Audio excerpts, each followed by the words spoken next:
तो बच्चों हम अध्ययन कर रहे हैं अध्याय 6 में मृदा, जिसके पार्ट 2 में मृदा का वर्गीकरण। पार्ट 1 में हमने पढ़ा, मृदा को परिभाषित किया, मृदा निर्माण की प्रक्रिया कैसे होती है उसके बारे में जाना, मृदा की परिच्छेदिका को समझा, मृदा में अम्लीयता व क्षारीयता के गुण को विस्तृत विवेचना की, और यूएसडीए संयुक्त राज्य अमेरिका के कृषि विभाग ने जो मृदा का वर्गीकरण किया था उसको हमने अच्छी तरह से पढ़ा। तो हम पार्ट 2 में चलते हैं, मृदा का वर्गीकरण, यानी मृदा को कितने भागों में विभाजित किया गया है। हमने देखा प्राचीन काल में 2 भागों में विभाजित किया गया था, किसमें?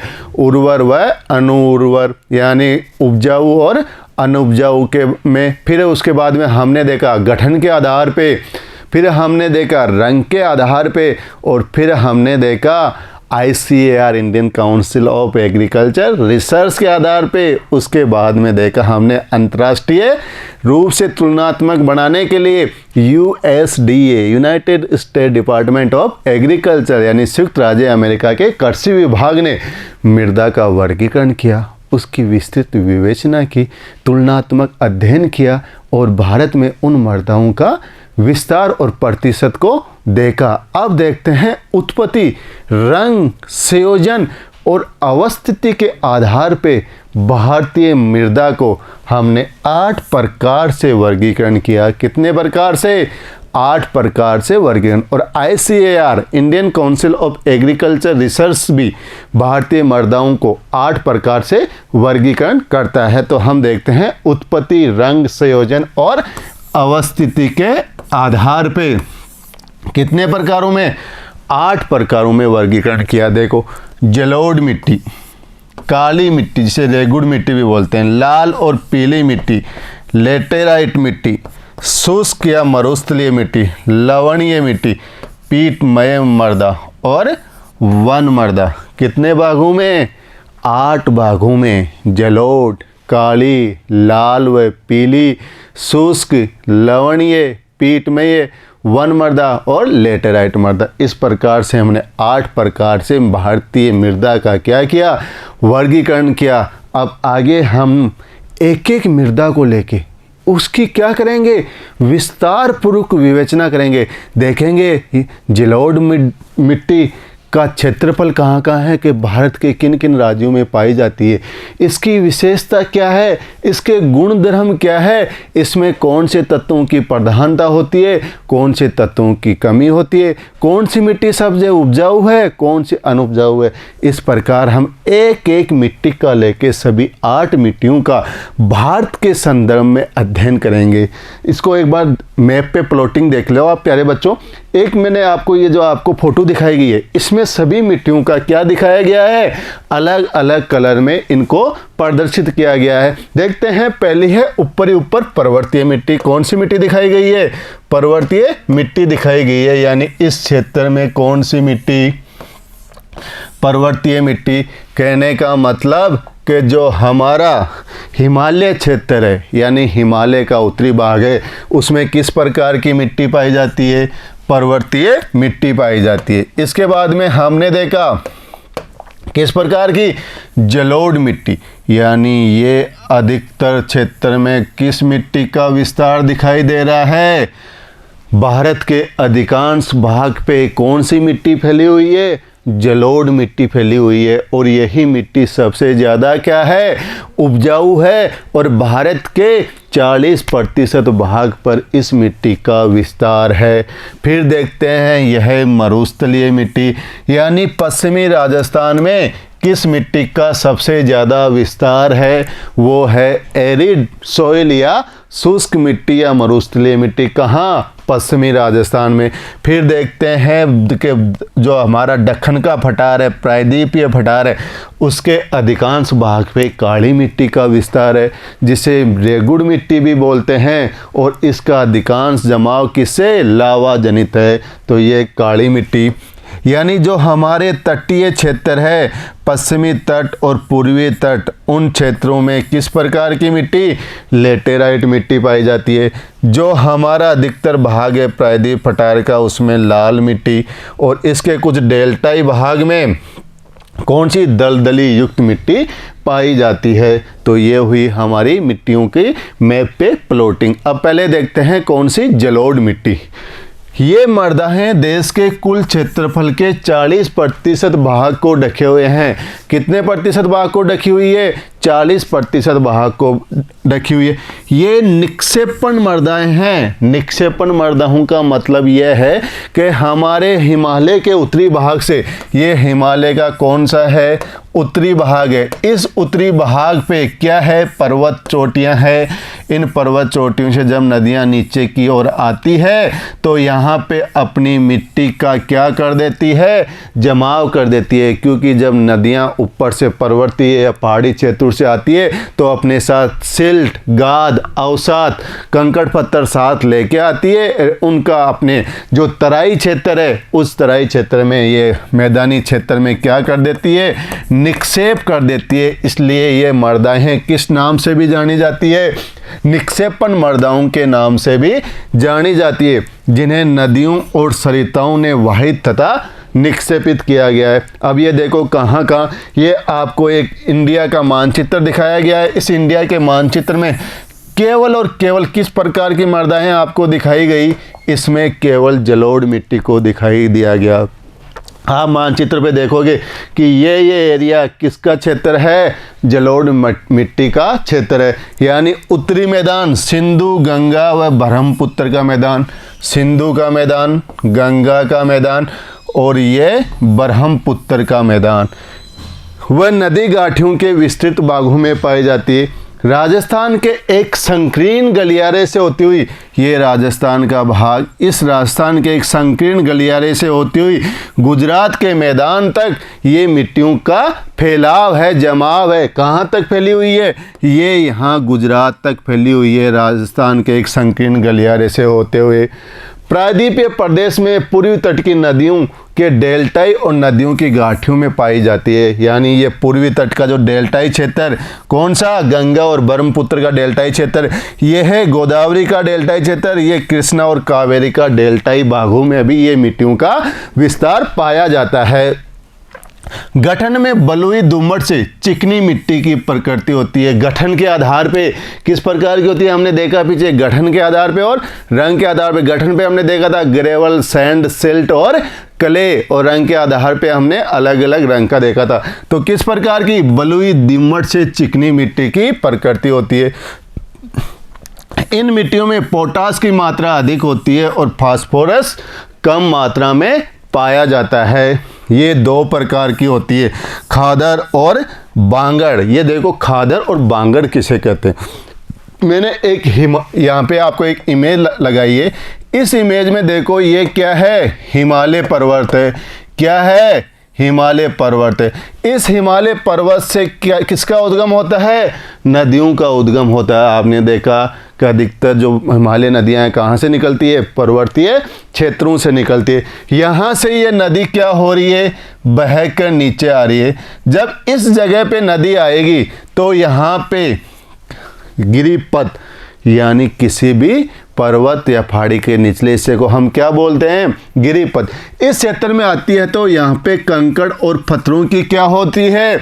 अधिकता होती है। जब यहाँ पे कंकड़ और पत्थर अधिक होते हैं तो इस क्षेत्र में नदियाँ क्या हो जाती है? विलुप्त हो जाती है। क्या हो जाती है? नदियाँ विलुप्त हो जाती है। जब ये नदियाँ यहाँ पे विलुप्त हो जाती है तो इन्हें कहते हैं भाबर। बच्चों अपनी पाठ्य पुस्तक में नोट कर लो, 4 वर्ड है, भाबर, तराई, बांगड़ व खादर। तो भाबर आपको कंसेप्ट क्लियर? भाबर किसे कहते हैं? कि हिमालय क्षेत्रों से जब नदियां आती निकल कर आती है तो हिमालय के गिरिपथ क्षेत्रों में कंकड़ पत्थरों की क्या रहती है? अधिकता रहती है। और इस अधिकता में वो कंकड़ों पत्थरों के नीचे नदियां क्या हो जाती है? लुप्त हो जाती है, आदर्श हो जाती है, गायब हो जाती है। तो उसे हम क्या कहते हैं? उस क्षेत्र को, उसे हम भाबर कहते हैं। इसके आगे नदी वापस चलेगी तो तराई क्षेत्र में नदियां कहाँ हो जाएगी? वापस दिखने लग जाएगी। क्या हो जाएगी? तराई क्षेत्र में नदियां क्या हो जाएगी? प्रकट हो जाएगी। तो उस क्षेत्र को हम क्या कहेंगे? तराई क्षेत्र कहेंगे। इसके आगे देखो, अब नदियां यहाँ से क्या ला रही है, कंकड़ पत्थर ला रही है अपने साथ साथ, और इस क्षेत्र में इनको क्या कर रही है, जमा कर रही है। तो यानी यहाँ पे क्या है, ये पुराना जलोढ़ है, यानी यहाँ पे नदियों का निक्षेपित कौन सा क्षेत्र, पुराना जलोढ़। तो इसे क्या कहा गया, भांगड़, बांगड़ कहा गया। पुराना जलोढ़क होता है जिसका जमाव बाढ़ग्रस्त मैदानों से क्या होता है, दूर होता है। अब आगे नदी चली तो यहाँ पे हर साल प्रतिवर्ष नए नए कंकड़ पत्थर महीन कण अवसाद जमा कराती रहती है, यानी नए हर वर्ष प्रतिवर्ष क्या जमा हो रहा है, नवीन जलोढ़कों का जमाव हो रहा है। तो उसे हम कहेंगे खादर। क्या कहेंगे, खादर। प्रतिवर्ष बाढ़ों के द्वारा निक्षेपित होने वाला जलोढ़क क्या कहलाएगा, खादर कहलाएगा। तो खादर किसे कहा गया कि जहाँ पे नदियाँ हर साल अपने साथ लाने वाले अवसादों को नवीन तरीके से जमा करती रहती है, प्रतिवर्ष नया जमा होता रहता है, तो उसे हमने क्या कहा, हमने उसे कहा खादर। और जहाँ पे पुराना जलोढ़क होता है तो उसे हमने क्या कहा, बांगड़। तो कितने प्रकार से वर्गीकरण, खादर व बांगड़ में। समझ में आ गया, खादर नया, बांगड़ पुराना। इनका रंग हल्के धूसर से राग धूसर जैसा होता है। इनका रंग निक्षेपण की गहराई, जलोढ़ के गठन और निर्माण में लगने वाली समय अवधि पर निर्भर करता है। इन मिट्टियों के क्षेत्रों पे गहन कृषि की जाती है, यानी इनमें अन्न उत्पादक ज़्यादा होता है। आपको ये इस इमेज से दिखाई दे रहा होगा कि यहाँ पे फसलों की क्या है, गहनता है, यानी यहाँ पे इस कृषि पे क्या मिलती है, इस क्षेत्र में क्या मिलती है, जलोढ़ मिट्टी। और जलोढ़ मिट्टी क्या होती है, सबसे ज़्यादा उपजाऊ होती है, और यदि सबसे ज़्यादा उपजाऊ होगी तो वहाँ पे क्या होगी, फसलों का उत्पादन भी अधिक होगा। इसलिए इस पे क्या की जाती है, गहन कृषि की जाती है। सेकंड मिट्टी पे चलते हैं, काली मिट्टी या जिसे बोलते हैं रेगुड़ मिट्टी। इसका उपनाम क्या है, इसे रेगुड़ मिट्टी के नाम से भी जाना जाता है। कई बार आपसे क्वेश्चन पूछा जाता है कि रेगुड़ मिट्टी किस मिट्टी का उपनाम है, तो किसका उपनाम है, काली मृदा को हम क्या कहेंगे, रेगुड़ मिट्टी भी कहेंगे।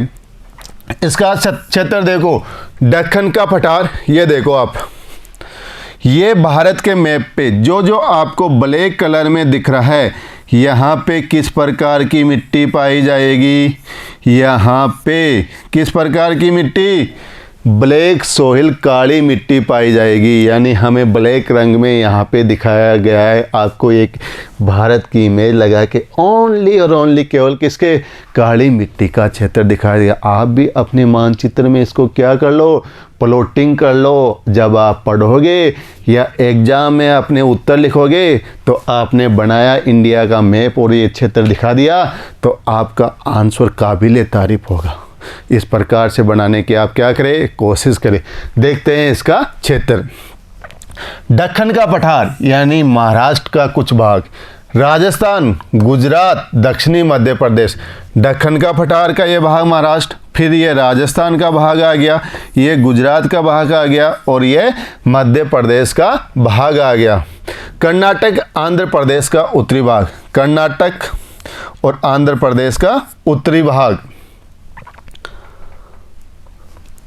कर्नाटक आंध्र प्रदेश का उत्तरी भाग, और गोदावरी और कृष्णा नदियों का उत्तरी भाग। यानी यहाँ पे गोदावरी और कृष्णा नदियाँ यहाँ से निकल के आती है, तो इनका उत्तरी भाग। तो ये हुई हमारी काली मिट्टी का क्षेत्र। यानी दक्कन के पठार का कौन सा भाग, महाराष्ट्र, फिर राजस्थान, फिर गुजरात, फिर मध्य प्रदेश, फिर कर्नाटक, और फिर गोदावरी और कृष्णा नदियों का ऊपरी भाग क्या है, इसका क्षेत्र है। कौन सी मिट्टी का, काली मिट्टी का क्षेत्र है। मरणमय, गहरी और अपारगम्य होती है, गिल्ली होने पर फूल जाती है और सूखने पे क्या हो जाती है, सिकुड़ जाती है। यानी आप इस मिट्टी में जाओगे और यदि गिल्ली हो रखी है और आप चप्पल या स्लीपर पहन के चले गए तो आप 500 ग्राम मिट्टी लेके, और जब आओगे तो आप 5 किलो मिट्टी साथ लेके आएंगे, क्योंकि क्या होती है, चिपचिपी होती है, आपके चिपक जाएगी, और गिल्ली होने पे फूल जाती है, और सूखने पे क्या हो जाएगी, ये मिट्टी सिकुड़ जाएगी। तो इसमें जब ये मिट्टी सिकुड़ेगी तो इसमें इसमें दरारें पड़ जाएगी। आपको पता है हम अपने खेतों के अंदर हल क्यों चलाते हैं? क्योंकि हल चलाने से क्या होता है, उसमें जो ऑक्सीजन होती है और जो हमारे जैविक पदार्थ है वो नीचे तक चले जाते हैं और नमी बना रहती है। तो इसलिए इस मिट्टी को देख के ऐसे लगता है जैसे इसमें क्या चला दिए गए हो, हल चला दिए गए हो। और इसमें जब इन छिद्रों के द्वारा और इन दरारों के द्वारा ऑक्सीजन भी नीचे तक इनमें पहुँच जाती है, तो इन्हें कहते हैं सवत जुताई वाली मिट्टी भी इसे बोलते हैं। आगे देखेंगे। शुष्क ऋतु में इन मृदाओं में चौड़ी दरारें पड़ जाती है। ये देखो, ये दरारें आपको दिख रही है, इस प्रकार की इस मिट्टी में आपको दरारें दिखाई देगी। तो इस प्रकार की मिट्टी को हम क्या कहेंगे? सवत जुतने वाली मिट्टी भी कहते हैं। तो आपकी कंफर्म क्लियर कि वो मिट्टी कौन सी जिसका रंग क्या हो, काला हो, गाढ़ा हो, चिपचिपी हो, तो उस प्रकार की मिट्टी को हम रेगुड़ मिट्टी या काली मृदाएं कहते हैं। और दीवार इस चूना, लोहा और मैग्नीशियम, पोटास, एल्यूमिना के तत्व काफ़ी मात्रा में पाए जाते हैं। फास्फोरस, नाइट्रोजन और जैव पदार्थों की कमी होती है। रंग गाढ़े काले से सलेटी रंग के बीच में इस मिट्टी का रंग होता है, तो इसे क्या कहा गया हमने? काली मिट्टी। अगली देखते हैं लाल और पीली मिट्टी। लाल मृदा का विकास दक्कन के पठार के पूर्वी तथा दक्षिणी भाग के वर्षा के क्षेत्रों में और पश्चिमी घाट के गिरिपथ क्षेत्रों में एक लंबी पट्टी के रूप में होता है। कहाँ पे, कहाँ होगा इसका विस्तार? मृदा का विकास दक्कन के पठार के पूर्वी तथा दक्षिणी भाग में, यानी ये दक्कन के पठार है, इसके पूर्वी भाग में और दक्षिणी भाग में होगा। और फिर कहाँ पे? पश्चिमी घाट के गिरिपथ क्षेत्र में इस मृदा का विकास होगा। यानी ये दक्कन का पठार का पूर्वी भाग है, आपने देखा था स्टार्टिंग के मैप में। कहाँ पे? जो दक्कन का पठार था उसके कहाँ पे? पूर्वी भाग में। और कहाँ पे? पश्चिमी घाट के गिरिपथ के क्षेत्र के अंदर, इस जगह। किस मिट्टी का विस्तार? लाल व पीली मिट्टी का क्षेत्र। पीली और लाल मृदाएं उड़ीसा और छत्तीसगढ़ के कुछ भाग में, उड़ीसा और छत्तीसगढ़ के भाग में, यहाँ पे मध्य गंगा के दक्षिणी भाग में, मध्य गंगा के दक्षिणी भाग में, यानी इसमें मानचित्र पे आपको पूरी लाल मिट्टी का विस्तार दिखाई देगा। ये क्या है? पूरा का पूरा क्या है? लाल मिट्टी का क्षेत्र। हमने क्या देखा अभी? लाल मिट्टी उड़ीसा और छत्तीसगढ़ के कुछ भाग में, प्रायद्वीप पठार के पूर्वी भाग में और पश्चिमी घाट के गिरिपथ क्षेत्र में हमें किसका विस्तार दिखाई दे रहा है? लाल मिट्टी का विस्तार दिखाई दे रहा है। लाल रंग रवेदार तथा कायांतित चट्टानों में लौह के व्यापक विसरण के कारण होता है। इसमें क्या होता है? इन क्षेत्रों में लौह ऑक्साइड यानी लौह खनिज की प्रधानता होती है। और लौह खनिज की प्रधानता होती है तो लोहे के ऑक्साइड के कारण या लोहे के विसरण के कारण क्या हो जाता है? इसका रंग लाल हो जाता है। और जब इसमें जल मिल जाता है, ये जल योजित हो जाता है ये लोहा क्षेत्र, तो वो किस में बदल जाता है? पीले रंग में बदल जाता है। इसलिए इसे पीली मृदाएं भी कहते हैं। जलयोजित होने के कारण पीली दिखाई देती है। नाइट्रोजन, फास्फोरस और हुमस की क्या होती है? इसमें कमी होती है। अगली मिट्टी है लेटेराइट मिट्टी। ये लैटिन शब्द लेटर से बना है जिसका शाब्दिक अर्थ क्या होता है? ईंट होता है। इस मिट्टी की बनावट ऐसी होती है जैसे क्या निकल रही हो? ईंटें निकल रही हो। तो इसका सबसे ज़्यादा किस में प्रयोग? मकान या भवन निर्माण सामग्री में सबसे ज़्यादा प्रयोग होता है।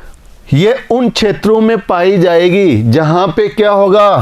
तापमान भी क्या होगा? उच्च होगा और वर्षा भी क्या होगी? उच्च होगी। यानी तापमान उच्च और वर्षा अधिक। उच्च तापमान और उच्च वर्षा वाले क्षेत्रों में ये मिट्टी पाई जाएगी। यानी हमें ये देखना है, यदि लेटेराइट मिट्टी आते हमें दिमाग लगाना है कि भारत का वो कौन सा क्षेत्र है जहाँ पे क्या होती है? बारिश ज़्यादा होती है। तो उन क्षेत्रों में ऑटोमेटिक क्या मिल जाएगी? हमें लाल मिट्टी लेटेराइट मिट्टी मिल जाएगी। ये मृदाएं उष्णकटिबंधीय वर्षा के कारण तीव्र निस्खलन का परिणाम है। यानी क्या होगा? उष्णकटिबंधीय वर्षा उनमें बारिश ज़्यादा आएगी। बारिश ज़्यादा आएगी तो वो मिट्टियों पे ऊपर से निस्खलित होकर कहाँ चली जाएगी? मृदा के निचली परत में चली जाएगी।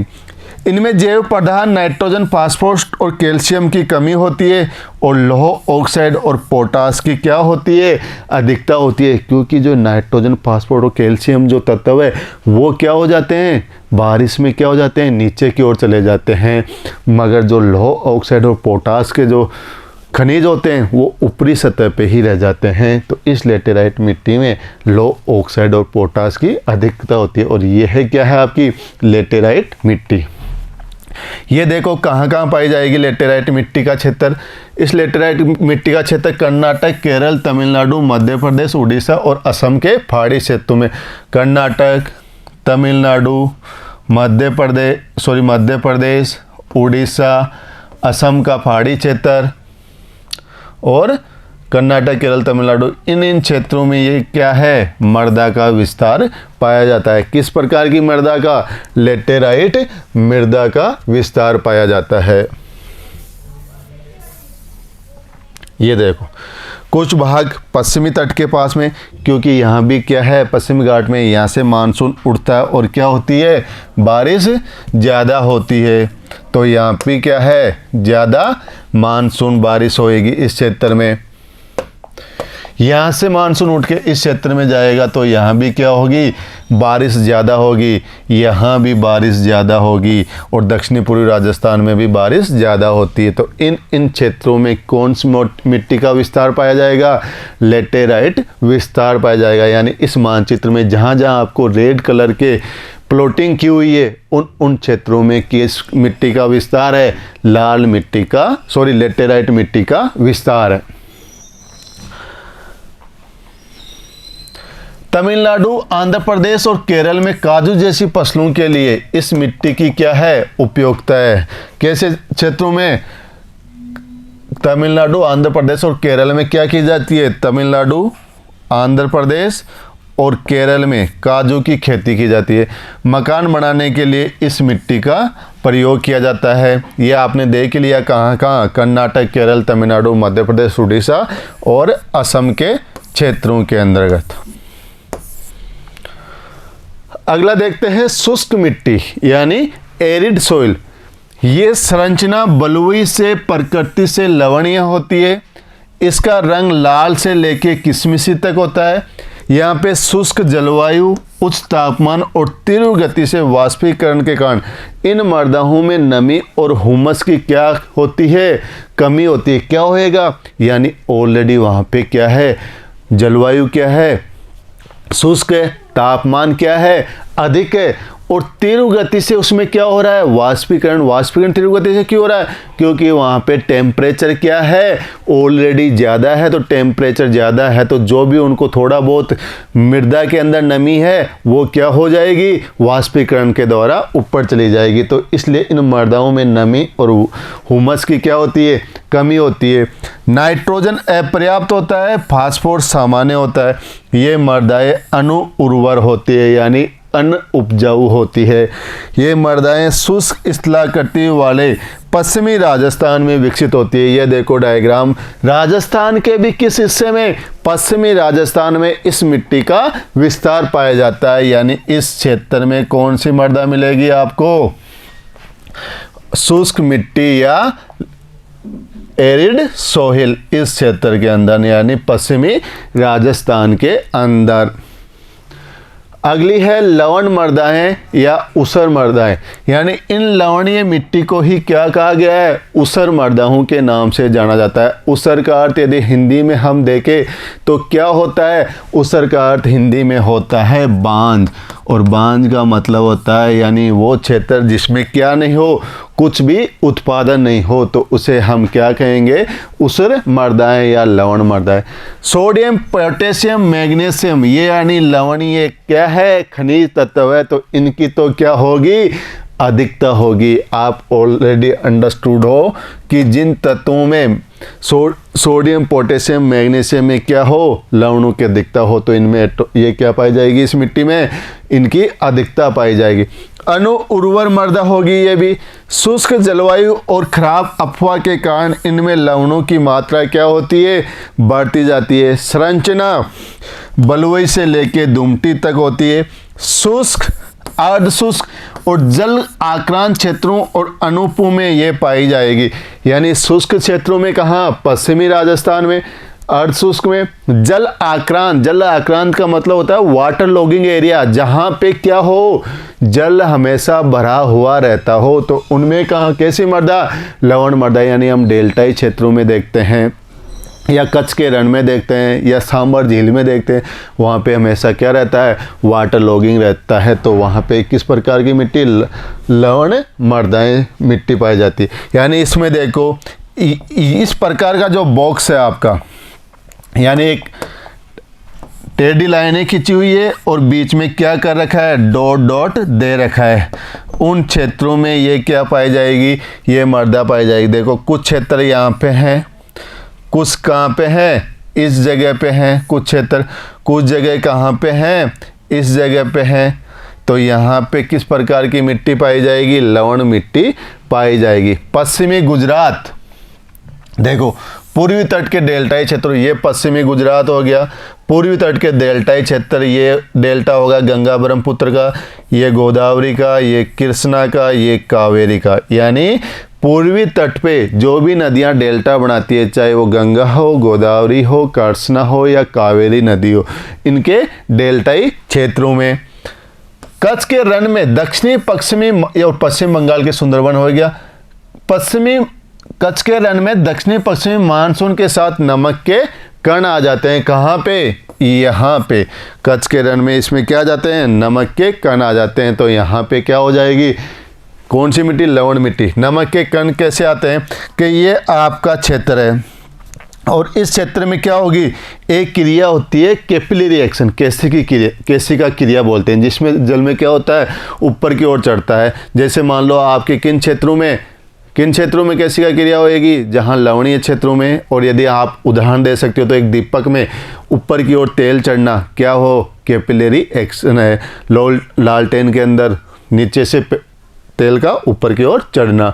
यानी इन क्षेत्रों में हम क्या कर रहे हैं? सिंचाई कर रहे हैं। सिंचाई के द्वारा जल कहाँ आ गया? ऊपर आ गया। ऊपर आके इसमें जो लवणीय तत्व होते वो यहाँ पे क्या हो गए? जमा हो गए। यहाँ पे लवणीय तत्व जमा हो गए और यहाँ पे क्या पाया जाता है? उच्च तापमान पाया जाता है। उस तापमान के कारण यहाँ पे क्या हो गया?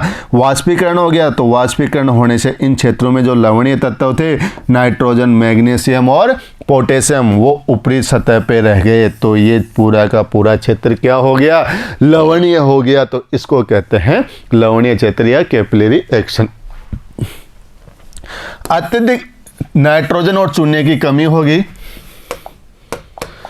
अत्यधिक सिंचाई वाले गहन कृषि क्षेत्रों में, विशेष रूप से हरित क्रांति वाले क्षेत्रों में उपजाऊ जलोढ़ मृदाएं भी क्या हो रही है?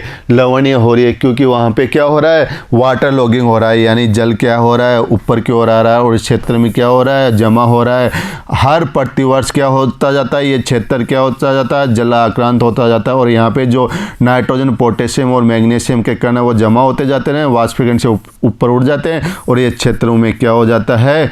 इन तत्वों की अधिकता हो जाती है। तो यह क्षेत्र क्या हो जाता है? लवणीय हो जाता है। शुष्क जलवायु वाली दशाओं में अत्यधिक सिंचाई से केशिका क्रिया को क्या मिलता है? बढ़ावा। अभी मैंने क्या बताया? Capillary action. या इनसे परिणाम स्वरूप नमक क्या हो जाता है? ऊपर की ओर बढ़ जाता है और मृदा की सबसे ऊपरी परत में क्या हो जाता है? नमक जमा हो जाता है। बताया कैसे नमक जमा हो जाता है? यहाँ पर सिंचाई कर रहे हैं, यहाँ से जल ऊपर खींच रहे हैं और जल को यहाँ पे जमा कर रहे हैं और यहाँ पे वाष्पीकरण द्वारा जल, यहाँ नमक के साथ यहाँ से क्या है? नमक के कण है, वो भी क्या हो जाते हैं? ऊपर आ जाते हैं और यहाँ जमा हो जाते हैं। इसके अंदर जब वाष्पीकरण होता है तो यहाँ से जो नमी होती है वो वाष्पीकरण होकर ऊपर चढ़ जाता है जल और यहाँ पे नमक के कण जमा हो जाते हैं। आपने सांबर झील देखा होगा। सांबर झील में क्या होते हैं? बड़े बड़े क्यार होते हैं। इन क्यारों में क्या कर दिया जाता है? नीचे से जो लवणीय जल है वो ऊपर खींच के इन क्यारों को उनसे भर दिया जाता है। भरने के बाद में जब इनमें क्या हो जाता है? वाष्पीकरण होता है तो ऊपर क्या चला जाता है? पानी उड़ के चला जाता है और नीचे जो नमक के कण होते हैं वो सफ़ेद रंग में जमा हो जाते हैं। पंजाब और हरियाणा में मृदा की लवणता की समस्या से निपटने के लिए क्या सलाह दी जाती है? जिप्सम डालने की सलाह दी जाती है। अगली मिट्टी देखते हैं, पीटमय मृदा। कौन सी मृदा? पीटमय मृदा। ये देखो भारी वर्षा और उच्च आर्द्रता से युक्त क्षेत्रों में पाई जाती। आपने यही विशेषता पिछले मिट्टी में पढ़ी थी, किसमें? लेटेराइट में। क्या पढ़ा था? उच्च तापमान और उच्च वर्षा पड़ी थी। और पीटमय में भी क्या है?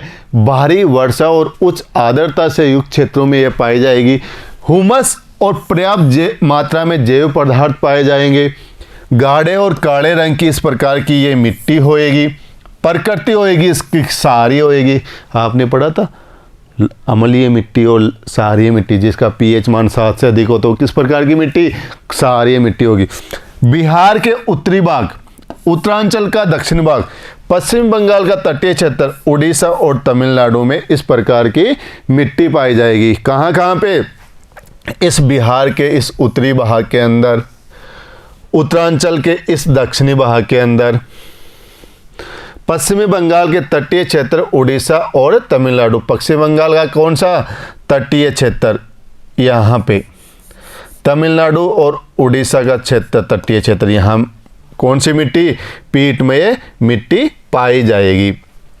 तो ये किसका क्षेत्र हो गया? यानी ये बिहार का तो कौन सा भाग? उत्तरी भाग। ये बिहार का उत्तरी भाग हो गया।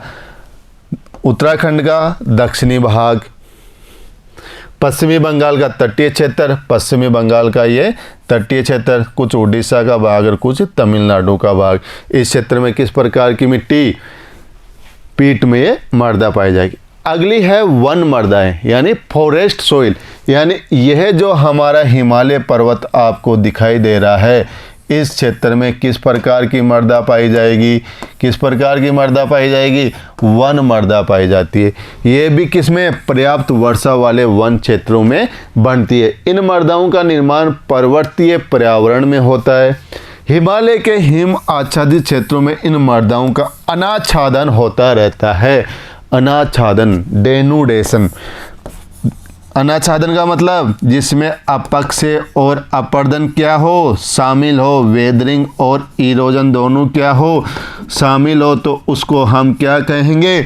उसे हम अनाच्छादन कहेंगे। क्या हो रहा है इस मिट्टी का? अनाच्छादन हो रहा है, यानी अपक्षय और अपर्दन हो रहा है। यानी हिमाचल क्षेत्रों में मृदाओं का अनाच्छादन होकर ये नीचे की ओर आ रही है।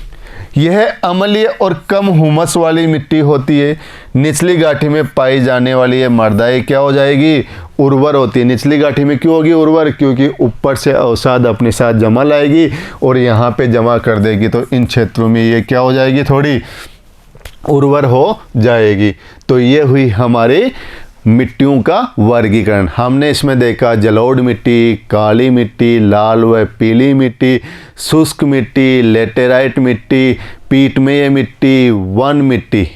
इनके बारे में हमने विस्तार पूर्वक से विवेचना की और मुझे उम्मीद है कि आप बच्चों ये चैप्टर आपको मिट्टियों का आसानी से समझ में आया होगा। जहाँ भी आपको दिक्कत आए तो वीडियो को पॉज कर करके अपने नोटबुक में लिखे, इसे आसानी से समझने का प्रयत्न करें और मेरे साथ बने रहिए तब तक जब तक ना मिलूँ अगले वीडियो में। तो thank you and have a nice day.